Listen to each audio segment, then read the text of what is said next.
Now, the era of racing spectacles, very dangerous, very exciting racing spectacles, is around 1904 to about 1914.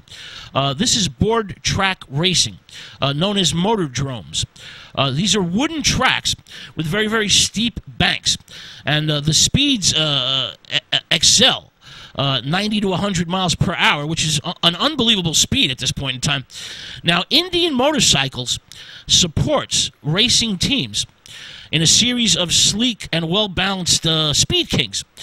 Now, at this point in time in motorcycle racing, there's little or no safety equipment. Essentially, you have football helmets made of leather, cloth, and fur, and very, very bad goggles. So it's a very, very dangerous affair.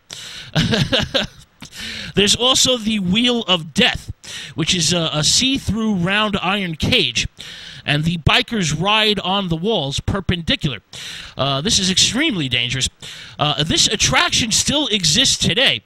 It reaches a peak around during the 1950s at state fairs and carnivals, but you actually still see it once in a while, believe it or not. All right, now some of these amazing racers include Edwin Cannonball Baker, who's known for his cross-country endurance runs.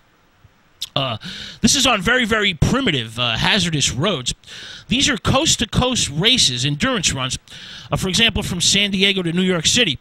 Well, Mr. Edwin Cannonball Baker makes this amazing cross-country run in 11 days, 12 hours, and 10 minutes. Racing competition plays a very, very big part in the rapid growth and commercial success of the Indian motorcycle. This also spurs technical innovation. For example, the Power Plus model is introduced in 1914 that has a side valve and V-twin engines and reaches a top speed of around 100 miles an hour. This is a much stronger, quieter bike, and it's directly related to the racing. This bike, the Power Plus, stays in production until 1924. Now, during the teens, the early 1900s, Indian is, in fact, the largest manufacturer of motorcycles, not only in the United States, but in the entire world. Another great racer is Jake DeRocher, who sets many, many records, many speed records in America and England. This gentleman wins over 900 races on dirt and board tracks. He's the top Indian racer. Well, around 1913, he switches to a rival company, Excelsior Motorcycles, and quickly dies from massive injuries sustained in a board track race crash. Now, these racers are a very, very hardy breed. They don't make them like this anymore. These guys sew in their own stitches. They set their own broken bones, and they race 4 or 5 times a week, even when they're injured. The term macho very much fits these gentlemen. All right, now there's women involved in racing as well, believe it or not.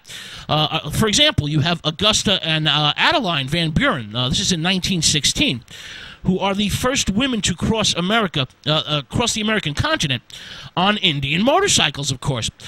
They're out to prove that women can be dispatch riders for the military, the U.S. Army. Well, sadly, the Army is not convinced. Now, motorcycles are very, very important to the military at this point in time because these are the days before reliable radio communications are available, and bikes are crucial for messages. The Van Buren sisters are, in fact, arrested in several towns during their cross-country run, believe it or not, for wearing men's clothes. They're charged with cross-dressing. The Van Buren sisters are also very, very good publicity for Indian motorcycles. Now, around 1914 in Newark, New Jersey, there's a massive crash that kills 2 racers as well as 6 spectators. And the public turns away from motorcycles as a means of transportation. Racing is, in fact, a paradox for Indian motorcycles because it's critical for the survival of the industry, but the danger involved turns the public away. Bikes are marketed as personal transportation devices, but now in the eyes of the public, they become a sporting-only device, a form of entertainment.